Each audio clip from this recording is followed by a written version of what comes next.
민주통합당의 지도부 선출 경선이 이해찬, 김한길 후보의 치열한 공방을 넘어 친노 진영의 집안 싸움으로 번지고 있습니다. 대선 주자인 문재인 상임고문과 김두관 경남도지사가 각각 이 김 후보를 지원한다는 분위기가 감지되면서 양 진영에선 팽팽한 긴장감이 감돌고 있습니다. 하지만 양측은 누구를 밀고 있다는 의혹을 강하게 부인하고 있습니다.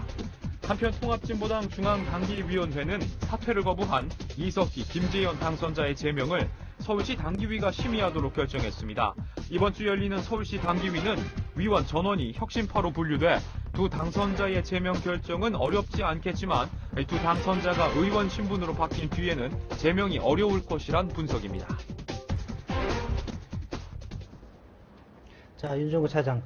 지난 토요일 날, 일요일 날 보면 이제 경남하고 죄에서 민주당 경선이 치러졌지 않습니까? 예. 저기서도 좀 약간 표 차이가 좀 있었는데. 예. 우선 스코어부터 한번 따져보고 좀 이야기 나눠보겠습니다. 예, 그 전까지 금요일까지, 이해찬 후보가 누적에서 1위를 하고 있었는데 표 차이가 좀 났죠. 200여 표 차이였는데, 토요일 날 경남에서, 그리고 제주에서 일요일 날 해가지고 2연전이 있었는데 그 두 번 다 김한길 후보가 1위를 했어요. 그래가지고 표차를 81표, 81표 차이로 좁혔는데, 전체 그 지역별로는 7일간 했거든요. 7일간 했는데 그 중에서 5승 2패, 김한길 후보가 5번이나 이겼어요.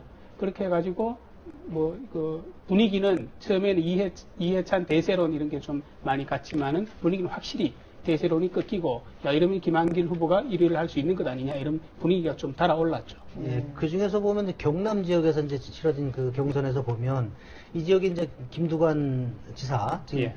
친노 지역이 좀 강한 지역이잖아요. 예. 이 지역에서 이제 친노를 대표하는 이해찬 후보가 좀 예상보다 성적이 저조했어요. 예. 어떻게 보면은 좀 의외다, 이런 그 결과가 나오기도 했지만 또 어떻게 보면은 좀 예상을 한 것도 있죠. 왜냐하면 이 지역이 친노의 본거장이죠. 노무현 전 대통령의 고향이기도 했고, 그래서 이제 그 친노의 좌장격인 이해찬 후보가 1등을 하지 않을까 하는 전망도 있었지만, 여기가 또 김두관 경남지사의 영향력이 큰 지역이거든요. 김두관 경남지사는 그 전부터 김한길 후보를 뒤에서 미는 것 아니냐, 이런 전망이 있었기 때문에 그 김한길 후보가 1등을 한 것도 김두관 지사가 뒤에서 민 것이다, 이런 좀 여러 가지 분석이 나오고 있습니다. 지금 말씀하셨듯이 어떻게 보면 이게 당대표 경선인데 대선 예. 후보 주자들 후보 간의 경쟁으로 좀 비화된다, 이런 예. 기사도 오늘 아침에 보이는데요. 예. 그렇게 따지면 문재인 후보 같은 경우는 고문은 조금 상처를 입었다고 해야 되나요? 그렇게 봐야 되지 않나요? 상처를 좀 입었다고 하면 입을 수도 있죠. 왜냐하면 문재인 고문이 이해찬 후보하고 좀 이렇게 손을 잡고 연대를 했다, 이런 전망도 많은데 그 이해찬 후보가 지금 사실 예상 외로 고전을 하고 있거든요. 그래서 좀 상대적으로 그 뒤에 있다고 여겨지는 문재인 고문도 좀 상대적으로 손해를 좀 본 거 아니냐, 이런 좀 분석도 할 수 있겠고요. 그리고 그보다는 오히려 지금 아직까지 수도권이 정말 중요한 거니까 결과가 아직은 반의 반도 안 왔거든요. 그래서 좀 많이 결과는 좀 지켜볼 필요가 있겠습니다. 지금까지 결과를 갖고 누가 피해를 입었다, 누가 상당히 좀 꺾였다, 이렇게 판단하기는 좀 이른 것 같습니다. 근데 각 주자들을 보면 이제 이해찬, 문재인 후보가 아니죠. 이제 상임 고문이죠. 예.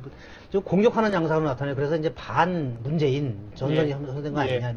근데 각종 여론조사에서 보면 이제 문재인 당선자 고문 같은 경우에는 지지대가 한 10% 정도 되고 나머지 분들은 이제 많으면 2, 3%.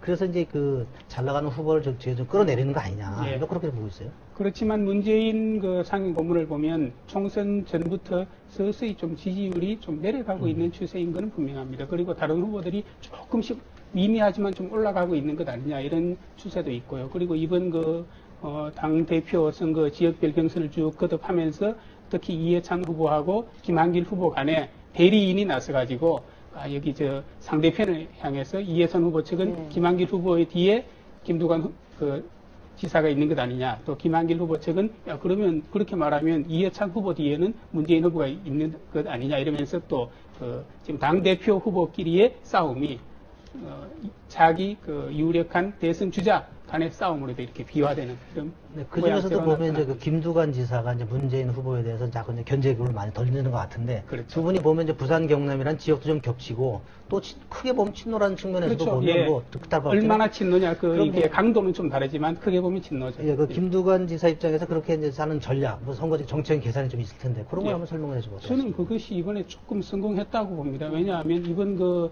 당대표 경선을 쭉 하면서 한 열흘 정도쯤 되면서 보면 대체적으로 신문도 그렇고 방송도 그렇고 그 당대표 후보들을 그 굉장히 비추는 것도 있지만 그보단 오히려 문재인, 네. 김두관 대선 예비 주자들을 굉장히 그 스포트라이트로 해가지고 비추고 있거든요. 그래서 상대적으로 보면 손학규 고문이라든지 정동영 고문, 정세균 고문 이런 다른 대선 주자들도 있는데 이분들은 굉장히 이제 관심에서 사라졌단 말이죠. 그래서 김두관 후보가 굉장히 조명을 받고 있는 게 아니냐. 그래서 김두관 지사 입장에서는 굉장히 좀 이번 당대표 선거가 자기를 그 지명도를 아니죠. 올리는 예. 쪽으로 굉장히 좀 역할을 했다고 봅니다. 하여튼 뭐 모든 게임이라는 거 보는 사람 입장에서는 좀 부족한 저 선수가 따라가는 걸 보면 굉장히 재밌잖아요. 재밌죠. 그래서 이제 지금 추세로 보면 이제 이해찬 후보가 좀 약간 주춤한 것 같고 이쪽에 추격하는 양상이어서 거기에도 관심이 좀 있는 것 같아요. 예, 맞습니다. 저는 이번 그 당대표 그 선거전을 보면서 2002년도에 그때도 민주당이 국민경선제를 도입해가지고 그때는 지금 당대표 선거가 아니라 대선 후보를 뽑았죠. 그때 이인재, 노무현 후보가 엎치락뒤치락 하다가 결국은 노무현 후보가 이겼는데 그러한 그 흥행전을 이어가는 것 아니냐 이런 느낌이 듭니다. 그래서 그 민주당에서는 그런 말을 하죠. 이번 그 남들이야 밖에서 어떻게 볼지 몰라도 우리 당 입장에서는 이게 그 당대표 선거가 대선 주자들 간의 싸움으로 비치면서 하루는 이해찬 후보가 이기고 다음 날은 김한길 후보가 이기고 그리고 전체적으로는 김한길 후보가 많이 이기고 있지만 또 누계에서 표로는 이해찬 그렇죠. 후보가 이기는 이런 엎치락뒤치락 하는 광경을 보이는 것이 모습을 보이는 것이 당으로서는 굉장히 좋은 일이다. 이렇게 국민들의 관심을 자꾸 유발하니까 당의 이미지, 지명도, 인기가 올라가는 것 아니냐 이런 그래서 이런 싸움을 즐기고 있다고 합니다. 어쨌든 뭐 결정은 수도권에서 싸우면 이제 승패가 나겠지만 맞습니다. 앞으로도 일정이 조금 남아 있는데 그거 좀 소개를 먼저 해주시면 예, 할까요? 맞습니다. 일단은 오늘이죠. 네. 오늘 충북 세종에서 합니다. 네. 충북 세종은 아시다시피 이해찬 후보의 네. 세종이 지역구고 지역구 바로 옆에 충북이 있는 건데 아무래도 이해찬 후보가 조금 유리하겠죠. 사실 여기서 이기면 어떻게 보면 본전 같고요. 맞습니다. 지면은 굉장히 화제가 될 또 예, 이변이라고 할 수 설마 있겠네요. 여기서 뭐 네, 지지는 않을 이기야 거라고 하겠습니까만 보죠. 네. 컴퓨터로 표차가 못 이기면 그렇죠. 또 여기서 망신이죠. 네. 예, 그래서 잘해야 본전입니다. 네. 근데 아까 말씀하셨듯이 이게 중요한 게 아니라 네. 그, 서울, 수도권? 서울, 경기, 인천에 거의 뭐 절반 가까이 있습니다. 네. 이게 6월부터네요. 예, 그리고 또 이것보다 더 중요한 것은 당원, 시민, 그 모바일 투표가 있습니다. 이게 전체의 70%를 차지합니다. 이게 제일 중요합니다. 네. 네. 저희 대선 주자가 뒤에서 또 뭐 경쟁을 이렇게 하고 신경전을 벌이는 얘기도 했는데, 못지않게 오늘 아침에 신문에 보니까 그 부인들, 뭐 예. 와이프 마케팅 얘기도 나오고 부인들의 유세전도 뭐 만만치 않았다고요? 예, 뭐 특히 네. 보니까 김한길 후보 부인이 예. 이제 탤런트 최명길 씨 아닙니까? 네. 그러다 네. 보니까 아무래도 조명을 더 많이 받는 것 같아요. 맞습니다. 유리할 것 같은데요. 예. 그 부인도 좀 똑똑히 보는 것 같아요, 네. 보면. 많이 제가 봐도 그런 것 같습니다. 네. 근데 이제 TV 화면에도 보면 이렇게 그 당대표 후보들이 입장할 때 그 뒤에 최명길 그 부인이죠. 네. 김한길 후보의 부인이 막 손을 흔들면서 좀 눈에 잘 띄는 색깔의 옷을 네. 입고 나오는데 후보들은 안 노란 옷 보이고 입고 그게 보이더라고요. 다들 그렇지 근데 않겠습니까? 그게 무슨 영향이 있을까 싶은데 또 막상 또 이렇게 해보면 예. 그게 또 효과가 있다면서요. 표라는 건 아무래도 네. 이게 그 이성적인 것보다 감성적인 걸 움직이고 이렇게 네. 하는 거기 때문에 아무래도 영향이 있지 않겠습니까? 그 정몽준 저 새누리당 후보 같은 경우에도 그 부인이 무슨 CF에 출연하고서 내줘. 잡지 예. 표지 잡지. 모델 했대요. 예, 여성 잡지에 잡지 표지 났다면서요. 모델이요. 예. 그래서 그거 보면서 굉장히 예쁘셔서 표지 예. 모델 해도 되겠다. 좀 이렇게 좀 있어 보이시는 예, 얼굴 많은 사람들이 있잖아요. 그렇게 생각합니다. 근데 나중에 이거 다 남편이 또 외조로 다 사주시지 않았을까. 돈이 많으니까. 그런 생각도 살짝 했어요. 근데 또